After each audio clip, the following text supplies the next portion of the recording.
Naghahanap ka ba ng scooter na naka-chain drive? Ngayong araw, ang pag-uusapan natin ay ang pinakabagong Kymco KRB Moto 180. Gaano nga ba kaganda ang scooter na ito? Yan ang ating aalamin ngayon. Tara!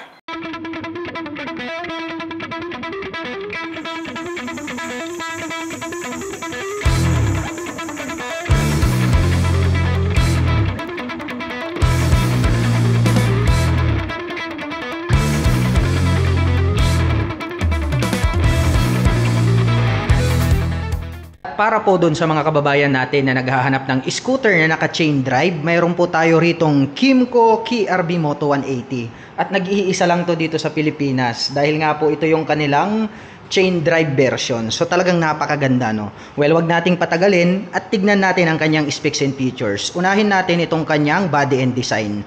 Dito sa harap, naka-emboss itong kanyang daytime running light, nandirito sa itaas, kaya talagang very visible to, no, day or night time naman. At pagdating naman dito sa ibaba, pag ating sinilip itong kanyang main light, ayan, napaka sharp din nung edges, no, naka-emboss to, parang naka letter L, kaya kitang kita natin na nagkakaroon dito ng mga light reflection. Mayroon naman po itong hati sa gitna, nagkaroon po siya dyan ng high beam and low beam, and then very attractive din itong kanyang eye extension cover dito sa baba, no, parang nagsilbing pangil.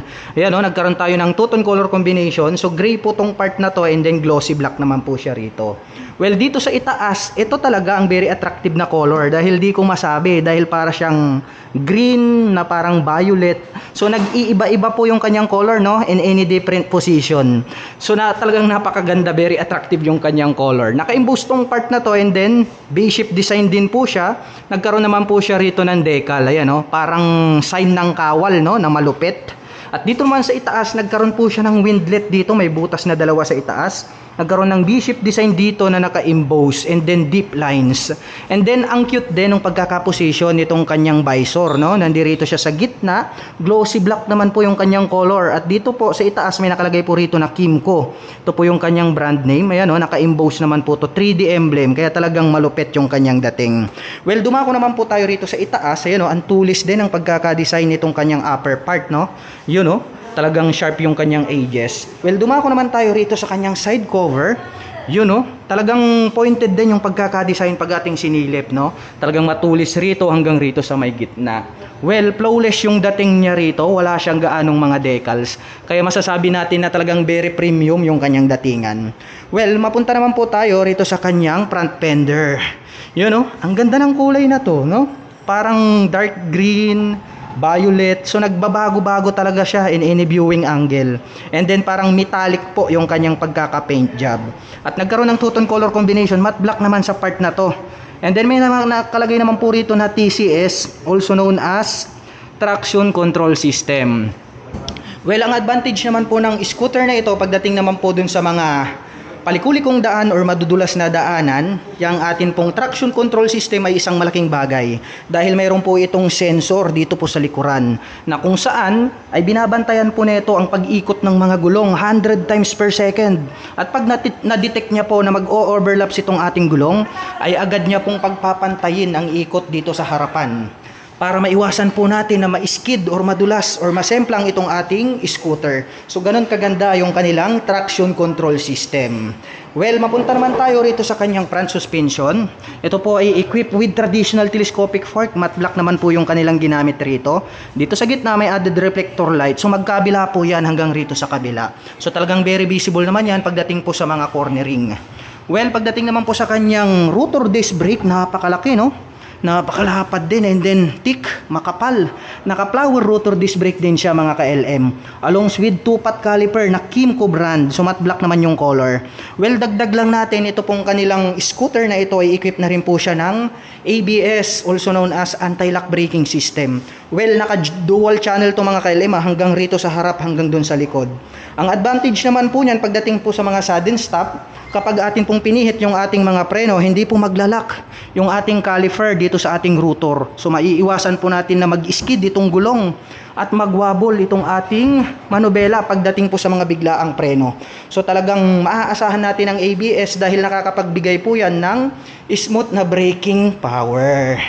Well, pagdating naman po rito sa kanyang mugs, ang kulay naman po nito is matte black. So para po siyang star design. Well, sisilipin naman natin yung sukat ng gulong. Rito po sa harapan, ito po ay mayroong 110 by 70-13. 110, no? Napakakapal na rin. Front wheels pa lang yan, mga ka-LM.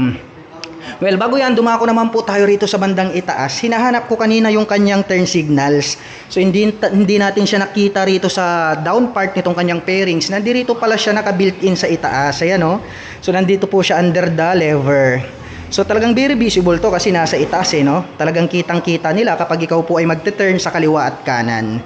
Well, dumako naman po tayo rito sa kanyang fully digital meter panel. Ayan, ang ganda rin ng pagkaka-design, no? Very futuristic din. Malaki rin po yung kanyang screen display.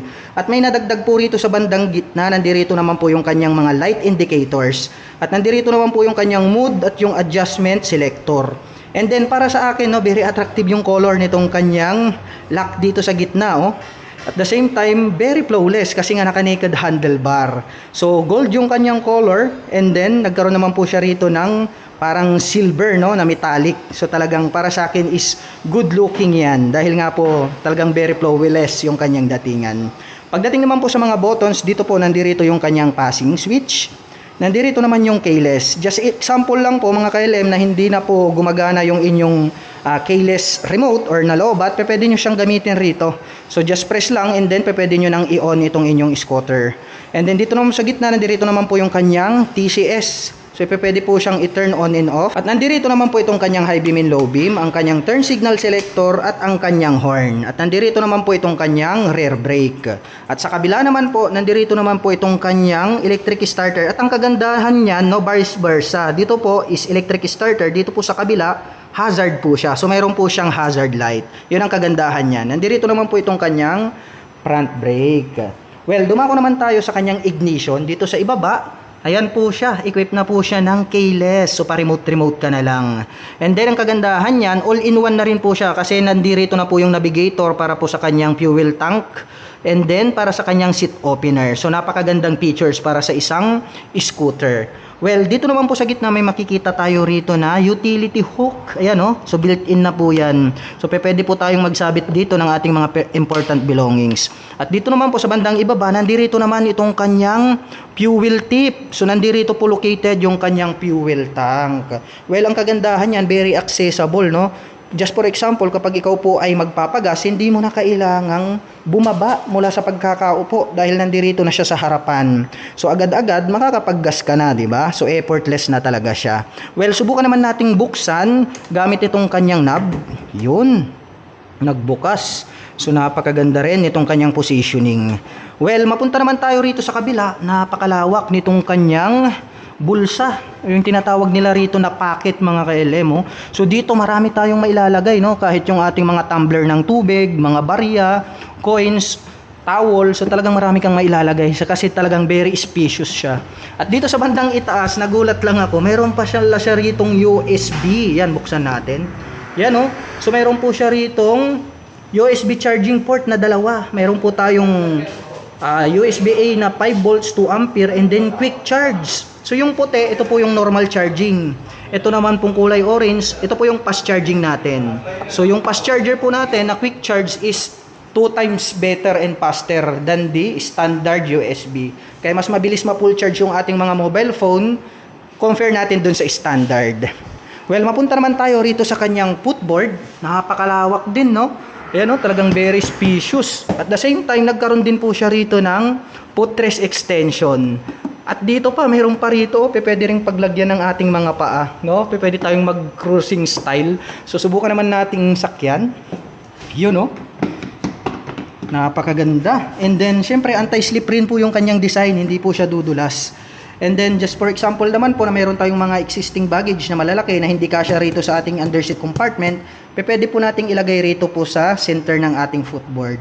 And then, pagdating naman po sa long rides, pwede po tayong mag-cruising style. Ayan, oh. So, least fatigue pagdating po sa mga malalayong biyahe. And then, mayroon pa po rito, pwede nating paglagyan ng ating paa. Yun, oh. No? Parang akala mo, talagang banking ang dating, no? So, ang ganda. Pwede pa ritong maglagay. So may optional, di ba? Yun ang napakaganda na pagkakadesenyo nitong kanyang board nitong ating scooter na ito. Well, dumako naman tayo rito sa bandang ibaba. Nandirito naman po itong kanyang side stand. Ayan, napakahaba rin. So, ang kagandahan naman nito ay equip na po siya ng side stand engine cut-off switch. Well, pag ganyan po na naka-engage yung kanyang side stand, is hindi po natin mapapatakbo or maito-turn on itong ating scooter. Dahil nga po, mayroon na po siyang cut-off switch. Ito pong kanyang side stand. Well, dito naman po sa bandang itaas, ayan, no? Napakaganda rin ito, para siyang nagkaroon dito ng mga pins, no? Ito po yung kanyang radiator cover. Hanggang rito, nagkaroon ng mga pins. Well, pag mayroon tayong radiator cover, ibig sabihin is naka-liquid cooling system naman po itong ating scooter. At tamang-tama, no, pang long rides. Pwede po natin siyang ibabad maghapon magdamag sa mga malalayong biyahe. Dahil nga po, naka-liquid cooling system na siya. Well, dito naman po sa bandang gitna, nandirito naman itong kanyang pillion step para sa ating back rider. So, i-press lang natin siya. Ayan, no? Yan ang kagandahan sa kanya. No? Nagkaroon po siya rito ng space. Pag binalik natin, ang ganda ng kanyang positioning. Ayan, no? So, press lang po natin. Ayaw bumalik. So, paano? Yun, ganun lang pala. So, flip and click lang po talaga siya. And then, ang ganda po nitong kanyang cast iron na ginamit dito kasi nga silver color, not fadable. Well, dito naman po sa upper part, nitong kanyang side pairings, no? Ang ganda rin, no? Kasi yung kulay talaga nagbabago-bago, parang violet, parang green, tas metallic pa yung pagkaka-finish. Dito sa bandang gilid, nagkaroon po siya rito ng orange na decal, ayun, no? Minimalist lang. At dito naman po sa may upper part, nagkaroon po siya rito ng Key RB in black color, and then may nakalagay na Moto, orange color naman po siya. So yan po yung kanyang model name. So Key RB Moto 180. Well, dito naman po sa bandang ibaba, yun, no, napakalupit, napakabangis nitong kanyang swing arm. So ito po integrated na swing arm, at ito po ay matte black color. So yung ginamit nila rito is yung pinaka-durable na cast iron. Yan, ang ganda ng pagkaka-design, talagang premium na premium yung kanyang dating. At dito naman po makikita natin, nagkaroon siya rito ng chain cover. Dahil nga po ito ay chain drive na motorcycle, so hindi po siya B-belt design. So yun ang kagandahan niya, no? Kasi nga pagdating sa mga gastusin, talagang makakamenos ka rito. At the same time, syempre hindi sakit sa ulo dahil mabilis lang hanapin yung mga parts pag ganyang naka-chain drive. And then ito pong kanyang chain cover, nakakonekta na, direct na po siya rito sa kanyang rear fender, napakahaba, no? And then pag ating tinitigan, nagkaroon po siya rito ng carbon finish hanggang rito sa may itaas. And then nandirito naman po itong kanyang brace, ayan, no? So glossy black naman yung kanyang brace. Ang ganda ng pagkaka-design, no? Talagang very good yung engineer na nag-design dito. Very attractive talaga. Well, silipan naman natin itong kanyang turn signals. Well, nakahiwalay siya. Talagang nandirito po siya nakadikit dito sa kanyang rear fender. Well, LED type naman po yung mga ginamit nila rito. At dito sa gitna, nagkaroon po ng added reflector lights. At mayroon na rin po siyang plate light, kaya very visible yung plate natin rito. Ito na rin po yung kanyang plate holder. Naka-built-in na rin po siya dito sa kanyang rear fender. Well, dumako tayo dito sa bandang itaas. Ayan, no, napakaganda rin nitong kanyang daytime running light, oh. Hindi nawawala yung kanyang daytime running light. Yun ang kagandahan, very visible talaga to. Mapa day or night time man. And then nandirito naman po yung kanyang mga LED lights. Ayan, no, napakatulis din ang pagkaka-design, no. Naka-imbus tong part na to, parang nagkaroon pa ng sungay. And then dito po, parang nagkaroon ng windlet dito, no. Naka-imbus yung mga guhit rito. May mga deep lines din. And then kitang-kita ko magmula rito itong kanyang single shock absorber na monoshock, yan, no. So single-sided monoshock po yung kanilang ginamit rito. And then red color naman po siya na glossy. Well, nakakapagbigay po yan ng more reliable na bouncing performance. Dito naman po sa itaas, yan, o, simpleng-simple lang itong kanyang integrated na grab bar. Yung kulay, ganun din, no? Parang green na violet, di natin maintindihan. Talagang very attractive yung kanyang color. Well, dumako naman tayo rito sa kanyang exhaust pipe. Yun, no? Napaka-forma, no? Akalain mo ba namang stock pipe to? Napakaganda talaga siya, no? Ito, mga ka-LM, nakalagay naman po rito, ayan, wag daw hahawakan. Meron siyang reminder. Kasi nga ito po yung kanyang heat protection guard. Yung tip naman niya is glossy black. So plastic din po siya. And then yung stock muffler niya po is matte black. And then ang isa pa na nakaka-attract, ito pong kanyang cover dito sa kanyang engine. Plastic din po yung ginamit dito. At may nakalagay naman po rito na PTM Tech. So ang kagandahan po nitong kanyang engine design ay nakakapag-provide po ito ng more power less fuel at the same time, lesser emission. Kaya pagdating po sa pabilisan, palakasan, patipiran ng gasolina, maaasahan natin itong kanilang KRB Moto 180. At talagang premium na premium yung dating, no? Kahit saan natin tignan. Well, mapunta naman po tayo rito sa kanyang rear braking system. Ayan po, napakaganda rin, naka-flower rotor disc brake, mga ka-LM, likod na yan ha. Along with Kymco na dual pot caliper, so glossy black naman po yung kanyang paint job. At pagdating naman po sa mga sukat ng gulong rito po sa likuran, talagang makapal, no? Mayroon po siya ritong 130/70-13. Well, ang advantage naman po niyan kapag makapal yung inyong rear wheels at saka yung inyong front wheels, is nakakapagdagdag po siya ng added stability in any road condition. Well, masasabi ko lang rito, talagang napopormahan talaga ako, no? Napakaangas talaga niya. Well, mapunta naman po tayo rito sa kanyang upuan. Napakalapad din, no? So, nagkaroon naman po siya rito ng two-tone color combination. So, gray dito sa itaas, nagkaroon po siya ng matte black rito, hanggang rito sa ibaba. Yung stitches, no, premium yung dating. Yung kanyang pagkakatahi, very durable.